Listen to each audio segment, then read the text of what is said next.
Morning everyone. आ जाओ, चलो फिर मॉड्यूल्स वगैरह करो, है ना। चलो आज हम पढ़ेंगे अल्टरनेटिंग करंट। ठीक है, चैप्टर का नाम लिखो alternating current. Alternating current.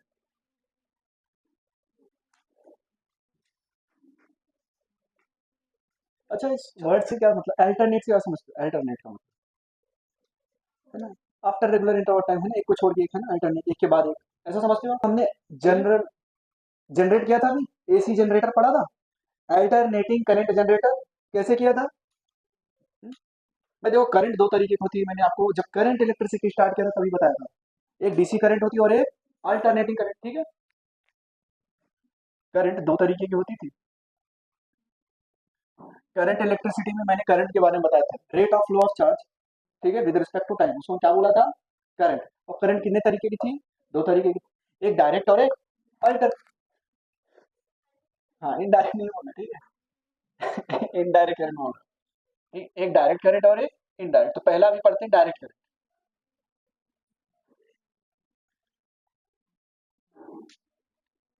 Direct current क्या होता है? देखो, डायरेक्ट करंट की कुछ बातें, ये यूनी डायरेक्शनल करंट है, एक ही डायरेक्शन फ्लो करेगा और इसका मैग्नीट्यूड क्या होगा? कांस्टेंट होगा। ठीक है, ये कांस्टेंट करंट है जो यूनी डायरेक्शनल होता है। ठीक है, ओके। तो इसके बारे में कुछ खास बातें, ये यूनी डायरेक्शनल होता है।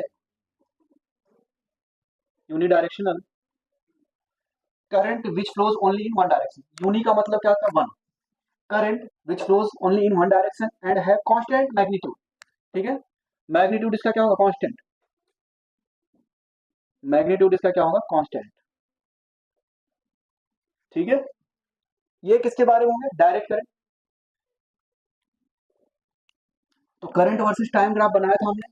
डायरेक्ट करंट के लिए करंट वर्सेस टाइम ग्राफ बनाओगे, ये करंट है तो कुछ स्ट्रेट लाइन आएगा क्या? एक फिक्स वैल्यू होगी जो कि over the period of time constant रहेगी और एक ही डायरेक्शन में करंट फ्लो हो रही है। ठीक है, मान लो हमने यहाँ पे बोल दिया 5 एम्पियर। ठीक है, एक फिक्स वैल्यू है और यूनी डायरेक्शन करंट, डायरेक्शन और मैग्नीट्यूड नहीं चेंज कर रहा है, तो हम इसको कई बार स्टेडी करंट भी बोल देते हैं। ठीक है, डायरेक्ट करंट को हम क्या बोल देते हैं? स्टेडी करंट भी बोल देते हैं कई बार। ठीक है, तो स्टेडी करंट लिखा हुआ आ जाए तो समझ जाना क्या है? Direct current. ठीक है, चलो, और स्टेडी करंट।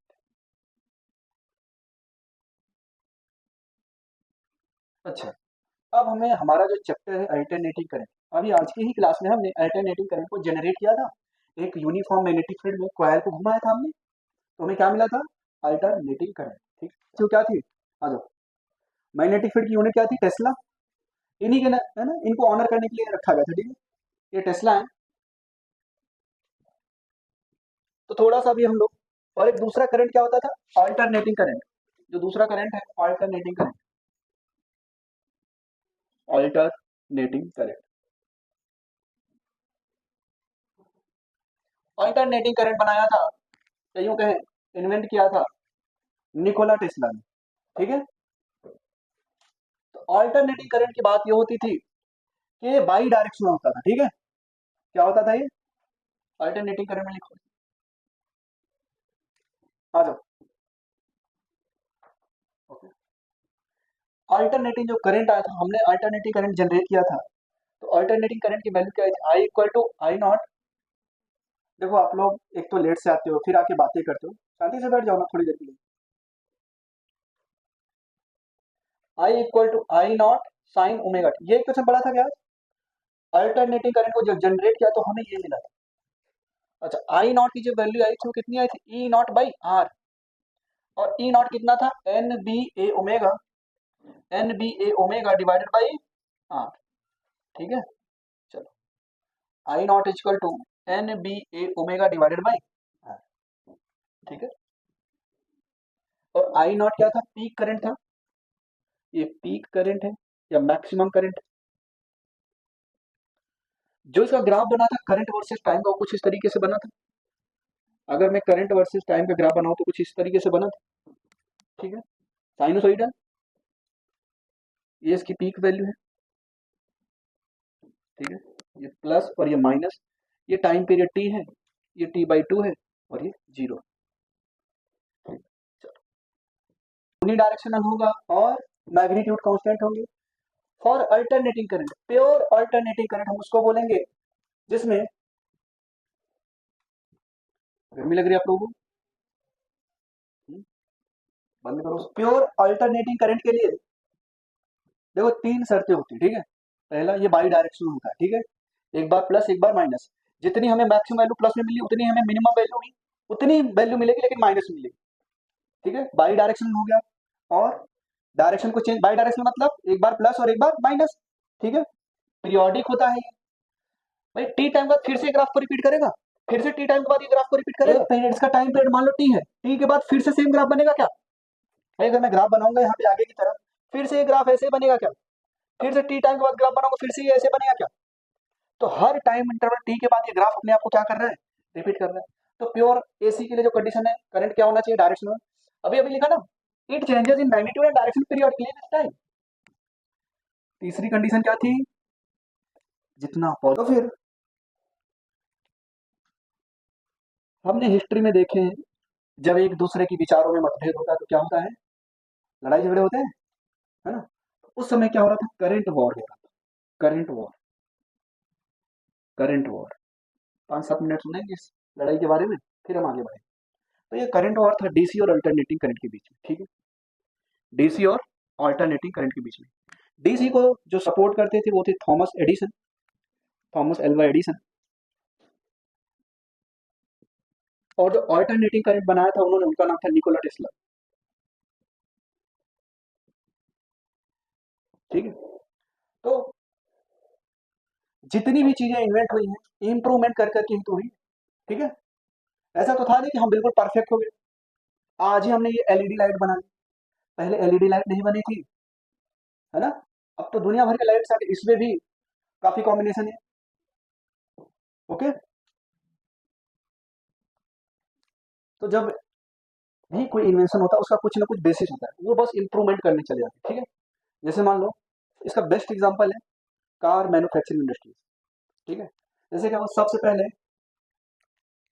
एक इटालियन इंजीनियर बोलो या इंजीनियर ही बोलो, ठीक है। वो, उनका नाम था एंजो फेरारी, ठीक है। उन्होंने कार बनाया फेरारी, ठीक है। तो फेरारी कार में कुछ कमियां थी, तो उस कंपनी में एक एम्प्लॉय था, वो काम करता था और बहुत ही अच्छा इंजीनियर था, ठीक है, ऑटोमोबाइल इंजीनियर। उसने क्या किया, वो जाके बोला यार कि ऐसा ऐसा इंप्रूवमेंट कर सकते हैं तो हमारा जो कार है वो और ज़्यादा एफिशिएंट हो जाएगा। वो शायद ट्रैक्टर बनाने वाला था, एम्प्लॉय नहीं था, वो ट्रैक्टर बनाने वाला आदमी था। वो लैम्बोर्गिनी नाम सुना है, ठीक है। वो इटली में वो ट्रैक्टर बनाने वाली कंपनी थी। वो गया, वो बिल्कुल ही जानकार था, तो उसने बोला तुम्हारी कार में ये कमियां हैं, इसको हम इस तरीके से दूर कर सकते हैं। अब भाई फेरारी की डिमांड थी, उसने उसको मुंह ही नहीं लगाया, अरे जाओ तुम ट्रैक्टर बनाओ, go back to your tractor, ऐसे ऐसे कुछ बोल दिया उसने, है ना। फिर वो बिल्कुल हर्ट हुआ, आया, तो वहां से क्या बना? लैम्बोर्गिनी कार बनी। फिर जो है, लैम्बोर्गिनी कार को कुछ इंप्रूवमेंट करने के लिए, ठीक है, तो वहां से क्या बना? पगानी बना, ठीक है। फिर पगानी का अप्रोच करने का बोला हम इसका वेट और कम कर सकते हैं, फिर कार्बन फाइबर, देखो इंप्रूवमेंट करे ना।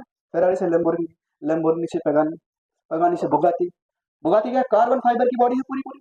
फिर वहां पे एक आता है एच एम हाई परफॉर्मेंस, उसका नाम ही है एच एम हाई परफॉर्मेंस, बोला इंजन को इंप्रूवमेंट करो। ऐसी खूब सारी सुपर कार्स बनती चली, ठीक है। कहानी कुछ ऐसी है, मोस्ट एक्यूरेट नहीं हो सकती। तो देखा ना, हमने इंप्रूवमेंट करते चलेंगे। फेरारी में कमियां थी तो क्या बन के आ गई? लैम्बोर्गिनी। लैम्बोर्गिनी में कमियां थी तो क्या बन के आ गई? पगानी। पगानी से क्या बना दिया? बुगाती। बुगाती में बोला भाई हम इससे स्पीड तेज से गाड़ी लेके जा सकते, ठीक है। तो उसमें क्या बना? H M high performance. H M उस इंजीनियर का नाम है जिसने उस इंजन में इंप्रूवमेंट किया था, ठीक है। H M high performance. अभी उसमें भी कुछ कमियां हो तो आगे इंप्रूवमेंट होता रहेगा, ठीक है। तो बेसिस क्या है? अब अगर आप पहली मर्सिडीज कार देखोगे, मर्सिडीज बेंज, तो देखो कैसी थी, है ना। वो पीछे से खोल के उसमें डीजल डाल रहे, फर्स्ट प्रोटोटाइप। और आज देखो मर्सिडीज में, है ना, सबसे एडवांस कार वही है मर्सिडीज में, ठीक है। और महंगी है, कितना ज्यादा इंप्रूवमेंट किया आपने। एक तो आपको पहले आइडिया लेके आना पड़ेगा, फिर उस आइडिया पे काम करो, फिर धीरे धीरे इंप्रूवमेंट होगा। तो उस समय करंट को सबसे पहले बनाने का काम किया था थॉमस एडिसन ने। उन्होंने बनाया था डायरेक्ट करंट। आप लोगों को मैंने पढ़ाया था ना सेल वगैरह। डायरेक्ट करंट का जो सोर्स होता है उसको लिख लेना वहां पे, सोर्स ऑफ डायरेक्ट करंट, नीचे लिख लेना वहां पे सेल होता है, ठीक है। Source of direct current, source of direct current ये है आपका बैटरी या सेल, बैटरी या सेल लिख लेना है इसको। यहां से अपने को क्या मिलता है, डायरेक्ट करंट। अल्टरनेटिंग करंट का एक बार हाफ टाइम पीरियड के लिए पॉजिटिव, हाफ टाइम पीरियड के लिए नेगेटिव, एवरेज निकालोगे तो जीरो है। ठीक है, तो फिर ऐसे ही डायरेक्ट करंट बनाया था। एडिसन ने जब डायरेक्ट करंट बनाया तो इन्होंने जितने भी इक्विपमेंट डिजाइन किए वो सब के सब डायरेक्ट करंट से ही चलने वाले थे। डायरेक्ट करंट की रिक्वायरमेंट हमें तब होती है, और जो डायरेक्ट करंट था वो बहुत ही लो वोल्टेज पे ऑपरेट करता था, हाई करंट पे चलता था। ठीक है, मतलब इससे जो इलेक्ट्रिसिटी का ट्रांसमिशन है वो लॉन्ग डिस्टेंस तक नहीं करा सकते। ठीक है, फॉर एग्जाम्पल अगर मैं इन्वर्टर को यहाँ पे ऑन करूँ, ठीक है, इन्वर्टर को यहाँ पे ऑन करूँ और फिर मैं अपने घर जाऊँ 2 किलोमीटर, क्या वो पावर सप्लाई मुझे मिलेगी? नहीं मिलेगी। ठीक है, अगर मैं यहीं पे पावर हाउस है, जितना यहाँ पे मैंने सप्लाई दिया प्रॉपर वहां पे मिलेगी। ठीक, देखो ये पावर सप्लाई आ रही तो कहीं तो पावर स्टेशन होगा। ठीक है, तो क्या हुआ, इन्होंने जो बनाया जितने भी डायरेक्ट करंट, जितने भी इक्विपमेंट डिजाइन थे वो डीसी पे चलने वाले थे। ठीक है, और जो डीसी करंट था वो कॉस्टली था, उसको मैन्युफैक्चरिंग क्या था, कॉस्टली था ट्रांसमिशन उसका। क्योंकि भाई अब आप बोल रहे लॉन्ग डिस्टेंस तक ट्रांसमिट नहीं कर सकते हो, तो हर कुछ दूरी पे आपको एम्पलीफायर लगाना पड़ेगा जो एम्पलीफाई कर सके, या स्टेशन लगाना पड़ेगा छोटे छोटे डिस्टेंस पे, तो कॉस्टली हो गया। अब ये ठहरे साइंटिस्ट तो थे ही, लेकिन ये बिजनेसमैन भी थे। ठीक है, इनके पास खूब पैसा था। उसी वक्त जो है क्रोएशिया से एक साइंटिस्ट है निकोला टेस्ला, इन्होंने कुछ दिन इनके लैब में काम किया थॉमस एडिसन के। तो थॉमस एडिसन ने बताया यार ये कमियां हैं, इसको दूर कर लो, हम तुमको इतने $1000 देंगे, $10,000 समथिंग बोला था इन्होंने। उन्होंने इनको बताया कि यार जो ये हमारा करंट है डायरेक्ट करंट, ये लॉन्ग डिस्टेंस तक ट्रांसमिट नहीं हो पा रहा है और कॉस्टली है, पावर लॉस होता है, इसको मिनिमाइज कर। तो ये भाई साहब उसको मिनिमाइज करने पूरा बिल्कुल दिन रात काम करते थे उस लैब में है ना।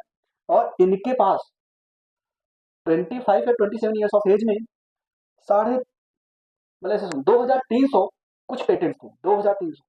ये आदमी लैब में ही सोता था, लैब में ही खाता था, बिल्कुल पागलपन था, one of the best genius. इसकी तारीफ आइंस्टीन ने भी की है। If you want to meet the genius then go to Nikola Tesla. ठीक है, इसने यूनिवर्स में जितनी भी रेज वगैरह थी है ना, कॉस्मिक रेज हो गई, गामा रेज, मतलब उन्होंने पूरे यूनिवर्स को एकदम हार्नेस कर लिया था उसकी एनर्जी, समझ गए थे चीजों। ये क्या करना चाह रहे थे, फिर इन्होंने बनाया अल्टरनेटिव करंट। बोला यार हम मैग्नेट लगा रहे हैं खूब सारे, आपको मैं एक वीडियो सेंड करूंगा उसको देखना कैसे जनरेट किया। मैग्नेट लगाया, उसमें कॉइल को घुमा दिया। ठीक है, कॉइल को घुमाया तो उनको क्या मिला, अल्टरनेटिव करंट मिला। उससे क्या हुआ, जो पावर का लॉस होता था वो कम हो गया। ठीक है, और ये इलेक्ट्रिसिटी बहुत ही दूर तक ट्रांसमिट कर पा रहे थे विदाउट एनी पावर लॉस, और इकोनॉमिकली इफेक्टिव था, कम पैसे में बन जा रहा था। भाई जब आपको ये करंट बहुत दूर तक जा रहा है तो बीच बीच में पावर स्टेशन नहीं लाने पड़ेंगे। ठीक है, तो इनका जो मेथड है काफी इफेक्टिव था। तो फिर ये बोले भाई ले आओ मेरा पैसा, $10,000। ठीक है, तो ये भाई साहब बोले कैसा पैसा। फिर ये और ये बहुत गरीब थे ना, तो इनको पैसों की बहुत जरूरत थी, तो इन्होंने इनसे दूर होकर अपना एक अलग लैब बनाया और अपने प्रोटोटाइप्स को वहां के बिजनेसमैन को दिखाया, देखो यार ये करंट है, फ्यूचर है इसमें, हम ऐसे ऐसे इक्विपमेंट डिजाइन करेंगे। ठीक है, तो वहां के बिजनेसमैन इंटरेस्टेड हुए और इनमें इन्वेस्ट किया। तो इन्होंने अपना लैब बनाया और वो करंट प्रोड्यूस किया। तो बड़े बड़े स्टेशनों में विदाउट एनी पावर स्टेशन लगाया ना, बहुत दूरी, बहुत लार्ज डिस्टेंस पे पावर को सप्लाई कर पा रहे थे। तो इनके करंट जो इन्होंने प्रोड्यूस किया था अल्टरनेटिव करंट, ये भाई साहब परेशान हो गया, बोले मेरा बिजनेस तो मंदा हो रहा है, मैं तो ये जो आप बिजली का बिल दे रहे हो ना, इलेक्ट्रिसिटी, ये भाई साहब ही दे रहे हैं। अगर निकोला टेस्ला होते हैं तो आज वाईफाई, बिजली, इलेक्ट्रिसिटी का बिल कोई भी नहीं दे रहा। ये भाई साहब है ना कुछ इनह्यूमन है ना, इवल लोग होते हैं। ओके, ये भाई साहब ह्यूमैनिटी से इनको पैसा चाहिए, अदरवाइज हम वाईफाई इलेक्ट्रिसिटी सब फ्री में यूज करते हैं। ठीक है, क्यों, क्योंकि ये वायरलेस इलेक्ट्रिसिटी पे काम करते हैं, जैसे वाईफाई काम कर आ रहा है वैसे ही वायरलेस इलेक्ट्रिसिटी भी ये काम कर रहे हैं। इनके खूब सारे इन्वेंशन को लोगों ने चुराया। खैर, तो ये काम करने लग गए, अपने अल्टरनेटिव करंट पे लोगों को दिखाया, देखो इतना इफिशियंट है, कॉस्ट इफेक्टिव है। ये भाई साहब परेशान हो गए, इनको डिफेम करने लगे, क्योंकि जो अल्टरनेटिंग करंट आ रही है ना, उसको हमें ट्रांसमिट करने के लिए हाई वोल्टेज पे जाना पड़ता है, हाई वोल्टेज हम ट्रांसफर करते हैं। ठीक है, आप देखो ना जो घरों में सप्लाई आती है पहले वो 11,000 वोल्टेज से आती है। आप पावर स्टेशन से गुजरो तो उस पर देखो लिखा होता है ना इसे क्रॉस डेंजर करके, हाई वोल्टेज। ठीक है, आप कहीं ट्रेन में जा रहे हो तो प्लेटफॉर्म पे देखो लिखा होता है ना, क्योंकि उसके जो क्या बोलते हैं उसको मैं भूल गया, टच करता है वायर को, ठीक है, और उसी पोल के नीचे लिखा होता है हाई वोल्टेज, क्योंकि वो जो ट्रेन चल रहा है 33,000 वोल्टेज से चल रहा है और अपने को चाहिए क्या 200 वोल्टेज।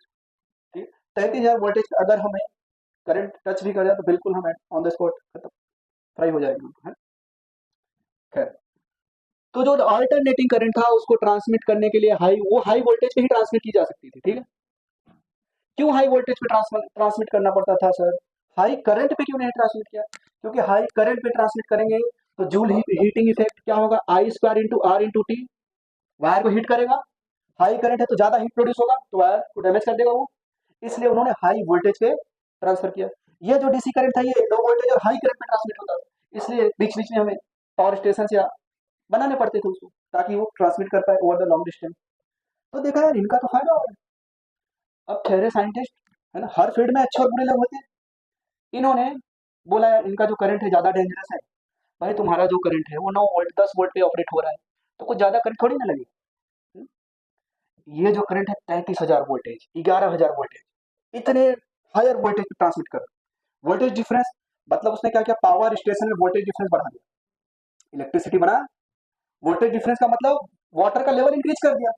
और जो आपका घर है वो लोअर वोल्टेज पे मतलब वाटर का लेवल डाउन है, तो करंट किधर से किधर फ्लो होता है, हायर वोल्टेज से लोअर वोल्टेज की तरफ। तो इनको आप लोगों ने देखा होगा, हाथी को लेके गया और बांध दिया बिल्कुल और हाथी को बिल्कुल करंट दे दिया। अब हाथी बहुत ही बड़ा है ना, जानवर है, इतनी आसानी से तो मरेगा नहीं। तो जिस भी पैनल पे उसको रखा था बिल्कुल वो लाल हो गया, हाथी के पाँव से बिल्कुल वो स्टीम निकलने लगे। फिर वो मतलब डिफेम करने की कोशिश की, लोग अच्छा करते हैं ना, जो अच्छा करता है उसको लोग डिफेम करने की कोशिश करते हैं। जब ये मरने वाले थे तो इनका एक बहुत ही फेमस लाइन, बोले हमने ह्यूमैनिटी को इतना सर्व किया और ह्यूमैनिटी ने मुझे सिर्फ और सिर्फ निराशा दिया, सिर्फ मेरा डिसरिस्पेक्ट किया। ठीक है, तो जो गिफ्टेड मतलब तो सुनो गिफ्टेड ही थे निकोला टेस्ला। ठीक है, वो बिल्कुल आइसोलेट रहते थे, पहाड़ों में रहते थे। अगर इनके बारे में एक मूवी भी बनी है ना, देखना आप लोग, प्रेस्टीज, है ना, इंटरस्टेलर देखा है हम लोगों ने, इंटरस्टेलर सुना है ना, है ना, किसने बनाया, क्रिस्टोफर नोलन ने। ठीक है, बेस्ट डायरेक्टर है हॉलीवुड का, उसी ने इसको भी डायरेक्ट किया प्रेस्टीज को, क्रिस्टोफर नोलन ने। ठीक है, वो जितनी अभी ओपेनहाइमर आई थी उसको भी क्रिस्टोफर नोलन ने ही डायरेक्ट किया था। तो देखना आप इस मूवी को, Prestige one of the best movie है। ठीक है, तो इन्होंने अल्टरनेटिव करंट बोला कि यार हाई वोल्टेज पे उनको डिफेम करने की पूरी कोशिश की गई, लेकिन अच्छाई कभी छुपती है क्या? देखो आज हम इनके बारे में पढ़ रहे हैं, अगर आपके इंटेंशन अच्छे हैं वो एक ना एक दिन दिखेगी सबको।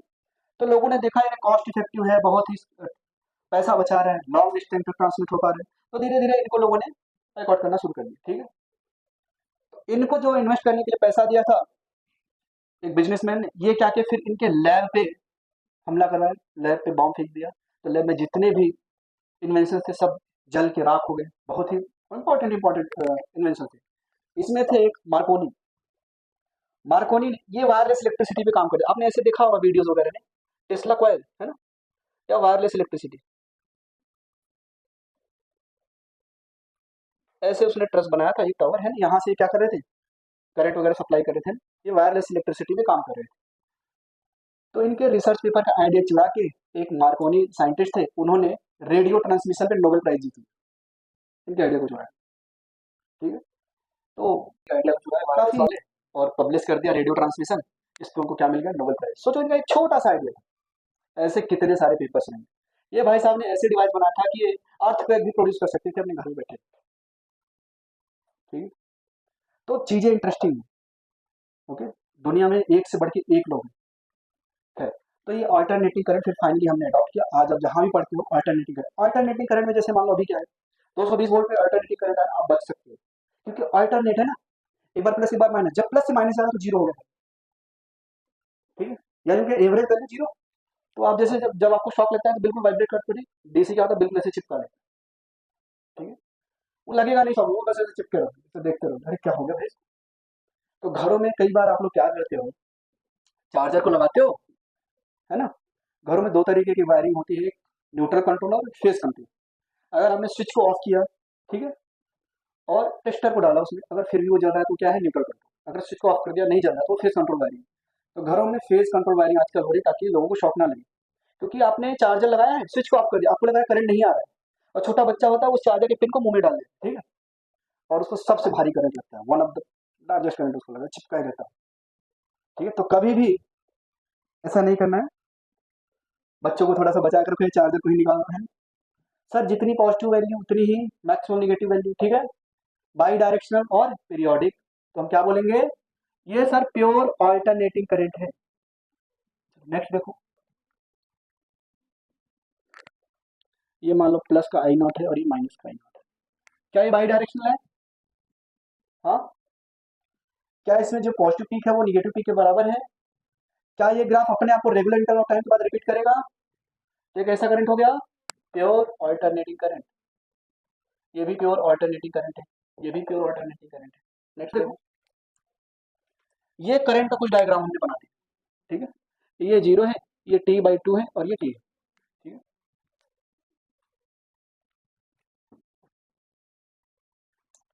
तो देखो, इसने बोल दिया मान लो ये 5 एम्पियर है माइनस का, और ये प्लस का 5 एम्पियर है, फॉर एग्जाम्पल ये मान लिया, ठीक है, जितना पॉजिटिव उतना ही निगेटिव, ठीक है, वैल्यू मैग्नीट्यूड का इसको बराबर है, बाई डायरेक्शन एक बार पॉजिटिव बार निगेटिव, पीरियोडिक है क्या सर, टी टाइम का फिर से अपने ग्राफ को रिपीट कर रहा है, फिर से अपने ग्राफ को रिपीट कर रहा है टी टाइम पीरियोडिक, तो ये कौन सा करंट हो गया, pure alternating current, pure alternating current.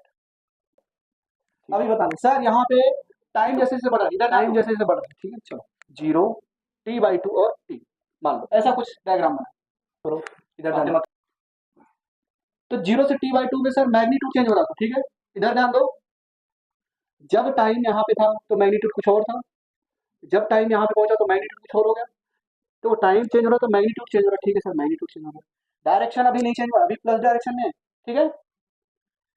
अब जैसे ही ये यहाँ पे आया 0 हो गया, क्या करंट की वैल्यू T/2 से T तक कांस्टेंट है और वो 0 है और यूनि डायरेक्शन, ठीक है, तो क्या ये प्योर एसी है? क्या प्योर एसी की 3 शर्तें होती थी, बाई डायरेक्शनल होना चाहिए, पीरियोडिक होना चाहिए और जितनी पॉजिटिव वैल्यू है उतनी ही, तो ये प्योर एसी है क्या?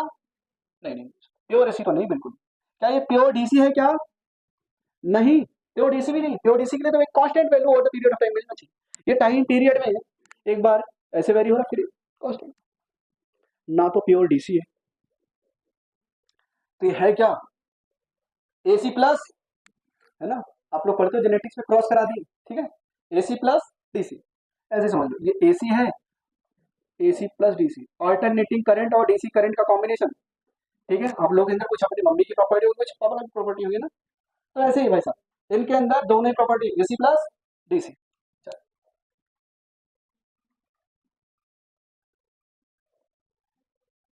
तो निकोला टेस्ला क्यों बने, सोचा आप लोगों ने भी? क्या खूब पढ़ाई की थी क्या? हुँ? वो सराउंडिंग्स को लेके क्यूरियस थे बस, वो चीज़ों को जानना चाह रहे थे, ठीक है? आइंस्टीन क्यों बने? वो लाइट के बारे में जानना चाह रहे थे, उसके बारे में पूरा एक्सप्लोर किया यूनिवर्स वगैरह को, वही यूनिवर्स को ही समझना चाह रहे थे, ठीक है? मैडम क्यूरी क्यों बनी, है ना? उन्होंने रेडियो एक्टिव एलिमेंट्स वगैरह को समझना चाह रहे थे, ठीक है? ऐसा नहीं था कि वो दिन भर किताबों में लगे रहते थे, वो क्वेश्चन एक ऐसा क्वेश्चन ढूँढते थे, फिर उस क्वेश्चन का आंसर ढूँढते थे। एक मोस्ट सिग्निफिकेंट क्वेश्चन में यार ये कैसे काम करें? फिर उस क्वेश्चन पे टाइम स्पेंड करते गए, फिर चीज़ें अपने आप से डॉट्स कनेक्टेड होते गए, फिर आगे ये बनी। हर साइंटिस्ट अपने आप में एक क्रेजी है, ठीक है, थोड़ा तो खिसका हुआ रहता है, पागल बिल्कुल।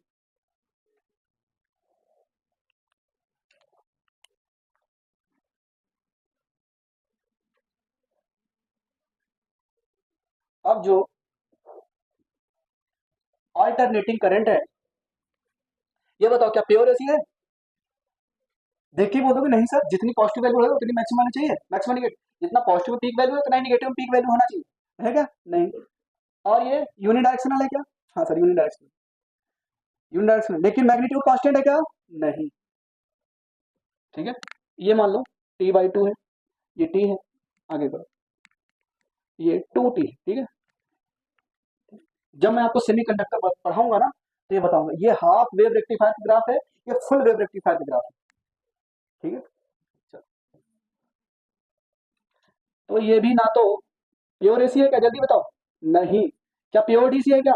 बिल्कुल नहीं सर, मैग्नीट्यूड तो चेंज हो रहा है, मैग्नीट्यूड कांस्टेंट होना चाहिए होता पीरियड ऑफ टाइम, ये भी नहीं, तो क्या है, एसी प्लस डीसी, ये भी एसी प्लस डीसी, ठीक है, चलो।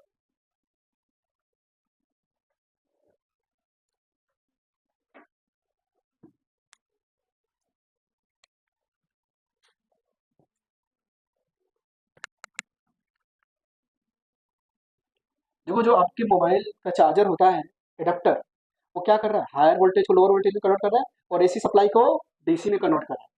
ठीक है, क्योंकि जो आपके मोबाइल में बैटरी लगी वो डीसी सप्लाई पे ही चार्ज होगी। ये क्या प्योर एसी है? नहीं है ना, क्यों? सर बाई डायरेक्शनल तो है, पीरियोडिक भी है, लेकिन क्या पॉजिटिव पीक वैल्यू और निगेटिव पीक वैल्यू बराबर है क्या? नहीं। देखो over the period of T time के बाद अपने आप को रिपीट कर रहा है, लेकिन ये भाई साहब प्योर एसी नहीं, प्योर अल्टरनेटिंग करंट नहीं, प्योर अल्टरनेटिंग करंट नहीं। तो general form of alternating current, general form of alternating current, ये देखते हैं general form of alternating current. ये होता है equation I equal to I not sine omega T plus five, ये होता है general form of alternating current. ठीक है, I equal to I not sine omega T plus five. अच्छा एक बात बताओ आप लोग, जब मैं आप लोगों को ऑसिलेशन पढ़ा रहा था तो वहां पे क्या लिखा था, Y equal to A sine omega T plus five, ये जनरल इक्वेशन था, ये जनरल इक्वेशन करंट। ठीक है, वहां पे ए क्या था, amplitude, maximum displacement from main position. ठीक है, चलो तो यहाँ पे आई नॉट क्या है, पीक वैल्यू ऑफ करंट ना, peak value of current, peak value, इसी करंट को हम क्या बोलते हैं, पीक वैल्यू या मैक्सिमम वैल्यू, पीक वैल्यू या मैक्सिमम वैल्यू या एम्पलीट्यूड ऑफ करंट, या एम्पलीट्यूड ऑफ करंट। एक क्या था एम्पलीट्यूड, तो उसको कई बार हम लोग क्या बोल देते हैं, एम्पलीट्यूड ऑफ करंट। डिसिप्लिन नाम की चीजें नहीं। इस आई नॉट को हमने क्या बोला, पीक वैल्यू, मैक्सिमम वैल्यू और एम्पलीट्यूड, तीनों एक ही नाम है ना। ऐसे मान लो आपका नाम है, क्या नाम है, नूर है, ठीक है, ये स्कूल में बुलाते होंगे है ना, घर वाले कुछ और है ना, शॉर्ट फॉर्म में नूर बुलाते होंगे मान लो, और फ्रेंड किसी और नाम से बुला रहे हैं, है ना, फ्रेंड की कोई निकनेम रखता है ना इधर, है ना, ओके आपके सरनेम से ही बुला रहे हैं, जैसे मान लो मेरा नाम दीपक पांडे, मेरे को फ्रेंड मेरे पांडे नाम से बुला रहे हैं, और पांडे क्या हो रहा है ना, और डॉक्यूमेंट्स में नाम है दीपक पांडे, है ना, और घर पे ए दीपक इधर आओ, हैं? क्या कर रहे हो? ठीक है, तो सब ने अलग अलग नामों से बुला रखे हैं, और या तो आपके बिहेवियर कैसे, अब जैसे मान लो आप क्लास में, जैसे मान लो स्कूल में आप पढ़ने में अच्छे हो, देखो जब स्कूल में पढ़ता था तो मेरी फिजिक्स अच्छी थी, ये देखो न्यूटन आ गया, है ना, ऐसे बोल रहे न्यूटन आ गया, फिर एक मेरा दोस्त और था वो भी पढ़ने में अच्छा था, हाँ इसलिए साहब बताइए क्या है, फिर एक लोग को नाम रख दिया था माइकल फैराडे, और फैराडे जी आजकल मिलना मिलना नहीं बना, तो हम लोग ऐसे साइंटिस्ट की बातें किया करते थे, तो हमारा सराउंडिंग ही ऐसा था कि पढ़ाई लिखाई की ही बातें होती। ठीक है, खैर तो समझ गए, ये आई नॉट क्या है, peak value, maximum value, amplitude of current, तीनों एक ही बात है, सिनोनिम्स है एक दूसरे के, समझ। ठीक है, चलो, और ये फाई क्या है यहाँ पे, इनिशियल फेज, फाई क्या है यहाँ पे, इनिशियल फेज,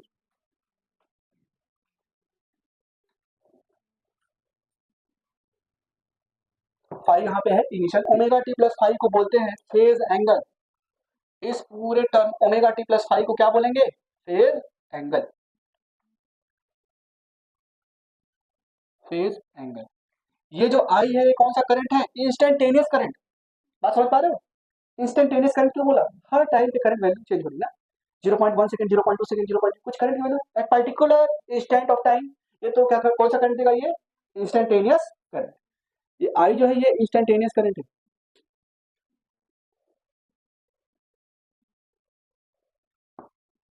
ये क्या है, peak value, maximum value, omega T plus five क्या है, फेज एंगल, फाइव क्या है, इनिशियल फेज। ठीक है, अगर मैं बोलूं इनिशियल फेज जीरो है तो ये वाला ग्राफ बनेगा क्या, if initial phase is zero, angular frequency बोल देते हैं, एंगुलर फ्रीक्वेंसी, टी क्या है, टाइम, और एफ अगर मैं ओमेगा लिखूं, ओमेगा बराबर 2 पाई एफ, इन रियलिटी ये है वो एंगुलर फ्रीक्वेंसी, है ना, फ्रीक्वेंसी देगा, फ्रीक्वेंसी आपको हर्ट्ज में दे देगा, एफ का है फ्रीक्वेंसी, ये पढ़ते चले आ रहे हो, ओमेगा बराबर 2 पाई अपॉन में टी पढ़ते हो क्या, ओमेगा क्या है, angular velocity, sir angular velocity कैसे डिफाइन करते थे, angular displacement per unit time. ठीक है, सर एक पूरा चक्कर लगाया, एक पूरा चक्कर लगाया पार्टिकल ने तो कितना एंगल घूम गया, 2 पाई, 2 पाई रेडियन घूम गया, एंगुलर डिस्प्लेसमेंट कितना है, 2 पाई, एक पूरा चक्कर लगाने में जो टाइम लगा उसको क्या बोलते थे, टाइम पीरियड, तो वेलोसिटी क्या होगा, एंगुलर डिस्प्लेसमेंट अपॉन टाइम, 2 पाई अपॉन में टी। ठीक है, चलो, अच्छा 1 अपॉन में टाइम पीरियड, अब ये भी हो सकता है एक सेकंड में कितना बार रिवॉल्व किया, उसको हम क्या बोल सकते थे, फ्रीक्वेंसी, तो इसी को ऐसे लिखते थे, ओमेगा बराबर 2 पाई एफ, क्योंकि भाई एफ बराबर क्या होता है, 1 अपॉन में टाइम पीरियड, टी यहाँ पे क्या है, टाइम पीरियड, टाइम पीरियड जिसकी यूनिट क्या है, सेकेंड। एफ क्या है यहाँ पे, फ्रीक्वेंसी जिसकी यूनिट क्या है, हर्ट्ज। आई बराबर I not sine omega T का ग्राफ पूछूं तो कैसे बनाओगे? मैंने फाइव को जीरो रखा है नीचे, तो बिल्कुल जैसे साइनोसॉइडल होता ना, आप लोग ऐसे ही पढ़ते रहो, अच्छा करो, ठीक है। चलो, I equal to I not sine omega T.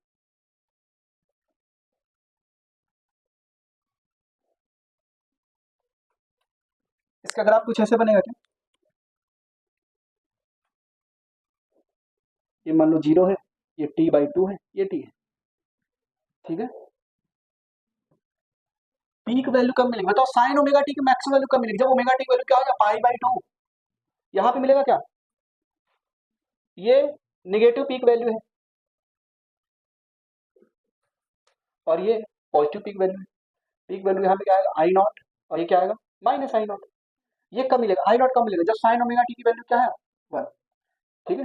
हाँ वन मतलब ओमेगा टी की वैल्यू पाई बाई टू। अगर साइन ओमेगा टी की मैक्सिमम वैल्यू क्या होगी, वन, तो यहाँ से इसको ऐसे भी तो लिख सकते हो, sine omega T equal to sine pi by two, और टी क्या होता है, तो यहाँ से ओमेगा टी क्या आ जाएगा, पाई by to, pi by to, omega sorry time कितना आ जाएगा, पाई by to omega.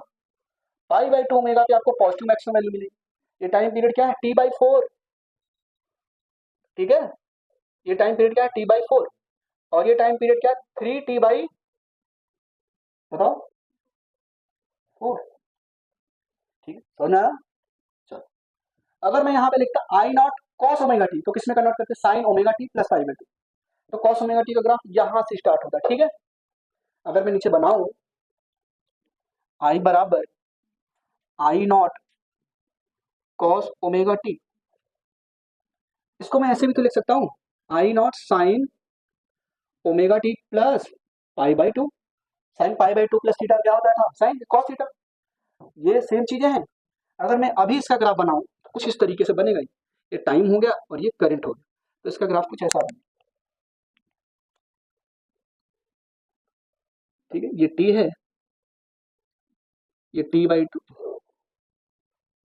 T by two पे क्या मिलेगा, कॉस थीटा जीरो, तो ये नहीं, ठीक है। पाई बाई टू, हाँ ठीक, ये पाई है, ये पाई बाई टू वैल्यू होगी, ये पाई है, ये थ्री पाई बाई टू है, और ये पाई, ठीक है। मैं बदलना चाहोगे तो हाफ ही है, T by two, T by four, ठीक है। ये क्या है, टी बाई फोर, ये क्या है, टी बाई टू, ठीक है। चलो, अगर मैं यहाँ पे सिर्फ और सिर्फ टाइम पीरियड लिखूँ, ये टी को हटा दूँ, एंगल के फॉर्म में तो चलो मैंने समझा ही दिया, टी बाई टू आएगा क्या, zero, T by two T. यहाँ पे इनिशियल फेज क्या है, पाई बाई टू, इस इक्वेशन में इनिशियल फेज क्या है, इसमें क्या है, जीरो। तो क्या करोगे, मैंने हमेशा देखो, जब एसएसएम पढ़ा रहा था मैंने क्या बोला, जब कभी ऐसा आ जाए तो उसके नीचे स्टैंडर्ड इक्वेशन लिखो और कंपेयर करो। स्टैंडर्ड इक्वेशन क्या है, I equal to I not sine omega T plus five, ये स्टैंडर्ड इक्वेशन है, कंपेयर करो।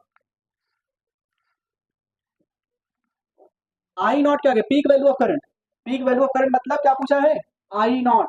तो फर्स्ट देखो, I not equal to on comparing we get, है ना, ऑन कंपेयरिंग,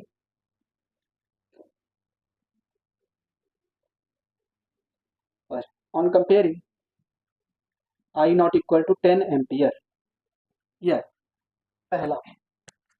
दूसरा क्या पूछ रहा है, टाइम पीरियड बता दो सर, तो टाइम पीरियड कैसे निकालते थे, two pi by omega, time period पूछा है दूसरा, time period equal to two pi upon में ओमेगा, ठीक है।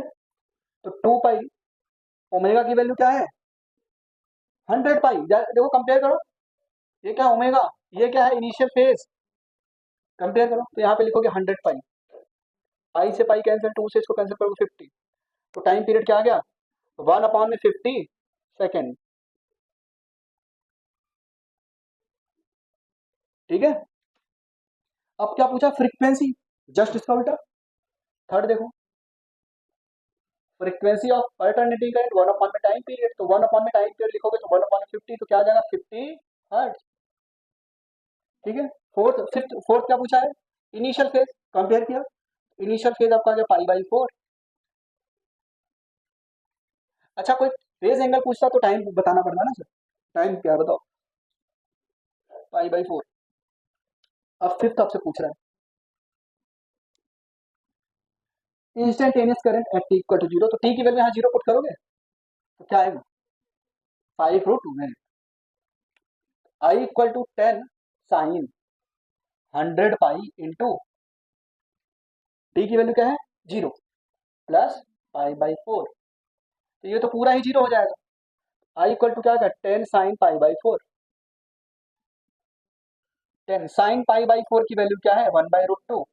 ठीक है, अब √2 से ऊपर नीचे मल्टीप्लाई कर दो, रेशनलाइज कर दो इसको, तो क्या आ जाएगा I equal to 10 into √2 divided by √2 into √2 क्या हुआ 2, कट करोगे तो क्या आएगा 5√2 एम्पियर। ये क्या आएगा instantaneous current at T equal to current is given as I equal to 10 sine. अब वो स्टैंडर्ड इक्वेशन दिया है क्या, दिख रहा है क्या, बनाना पड़ेगा ना। कभी भी ऐसा आ जाए तो पहले क्या करोगे, स्टैंडर्ड इक्वेशन इसको बनाओगे, फिर आप स्टैंडर्ड इक्वेशन इसको क्या करोगे, कंपेयर करोगे। ठीक है, चलो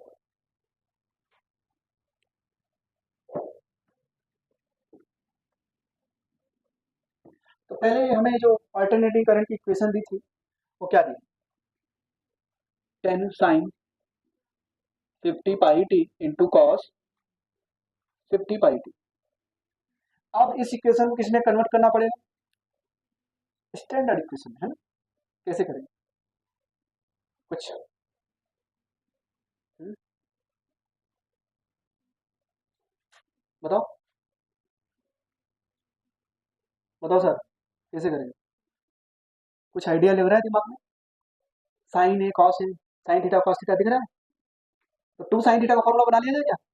हाँ, मैं ऐसे लिखूं कि आई बराबर 10 को ऐसे लिख देखो बच्चे क्या करते हैं ना, वो याद कर लेते हैं, जो इसके साथ लगा होगा साइन सा वो पीक वैल्यू है, नहीं स्टैंडर्ड इक्वेशन भी होने चाहिए तब आप उसको बोलेंगे पीक वैल्यू। ठीक है, आई बराबर क्या लिखूं मैं 5 इंटू 2, ऐसे लिख सकता हूँ क्या, 5 into 2 sign 50 pi T into cos 50 pi T. तो ये बचपन से पढ़ते चले आ रहा, ये थीटा और ये भी theta, 2 sine theta into cos theta क्या होता है साइन 2 थीटा, ये पढ़ते आ रहे हो क्या। बस लिखो यहाँ पे आई बराबर 5 sin 2 इंटू थीटा, थीटा कितना है 50 पाई टी, ये है क्या, और मल्टीप्लाई कर दो तो आई बराबर क्या आ गया 5 sin 100 pi T, 100 pi T, ये आ गया। तो ये हमने क्या कर लिया, स्टैंडर्ड फॉर्म में बना लिया इसको। अब कंपेयर करो स्टैंडर्ड इक्वेशन से, तो अपने को क्या मिल जाएगी, peak value of current and time period. तो स्टैंडर्ड इक्वेशन लिखो पहले इसके लिए, आई बराबर I not sine 100 pi T plus 0, है ना। ठीक है, ये स्टैंडर्ड इक्वेशन है, नहीं ये ऊपर लिखा है ओमेगा टी प्लस पाई। अब है ये स्टैंडर्ड इक्वेशन, अब कंपेयर करो, सर आई नॉट की जगह पे क्या दिया है 5, ओमेगा की जगह पे क्या दिया है 100 पाई, क्या है ये 100 पाई। ऑन कंपेयरिंग, ऑन कंपेयरिंग हमें पहला आंसर तो मिल गया सर आसानी से। फर्स्ट क्या है peak value of current I not, क्या आया भाई peak value of current I not, peak value of current I not क्या आएगा यहाँ से 5 कंपेयर करोगे तो क्या है 5 एम्पियर। अब दूसरा क्या पूछा टाइम पीरियड बताओ, टाइम पीरियड क्या होता है 2 पाई बाई ओमेगा, ओमेगा कितना दिया हुआ है 100 पाई, कट किया तो क्या है 1/50 सेकेंड। ठीक है ना, इफ ई भाई E equal to E naught sine omega T में तो पढ़ा था, इंड्यूस ईएमएफ आया था फिर हमें करंट मिला था। If E equal to 20 sin 100 pi T then calculate the value of E at T equal to 1/600 second, क्या है।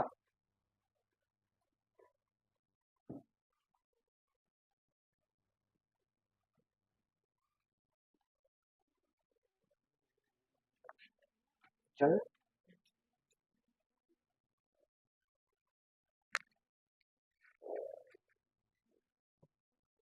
क्या रे सारा,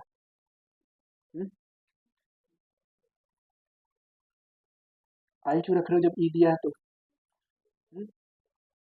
ईएमएफ दिया है ना, यहाँ पे पोटेंशियल दे दिया।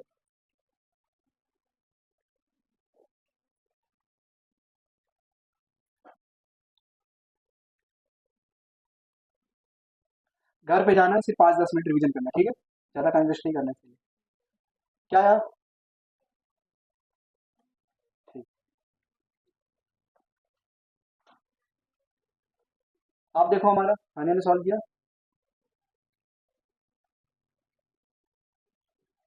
ये सिर्फ है ना, हमको आ रहे जल्दी करो। देखो क्या बोल रहा है, एट टी इक्वल टू 1/600, मतलब एट पर्टिकुलर टाइम पूछ रहा है ना। तो ये जो ईएमएफ आएगा कौन सा ईएमएफ होगा, इंस्टेंटेनियस ईएमएफ, किसी टाइम पे पूछ रहा है, आपने उसका टाइम होगा छोड़ दी, ठीक है। चलो, ई बराबर क्या लिखोगे आप, 20 sin 100 पाई, टी की वैल्यू क्या, 1/600 ना, एट टी इक्वल टू 1/600 पूछा था, तो 100 से ये 100 कैंसिल, ई की वैल्यू क्या गई, 20 × sin π/6, और sin π/6 की वैल्यू आप पढ़ते आ रहे हो बचपन से ही, 1/2, क्या आया, 10 वोल्ट। ये जो ईएमएफ दिया था वोल्ट में दिया हो भाई साहब, ईएमएफ क्या आया, 10 वोल्ट। ठीक है, आज के लिए इतना ही, इसके आगे हम कल average EMF RMS value find out करेंगे।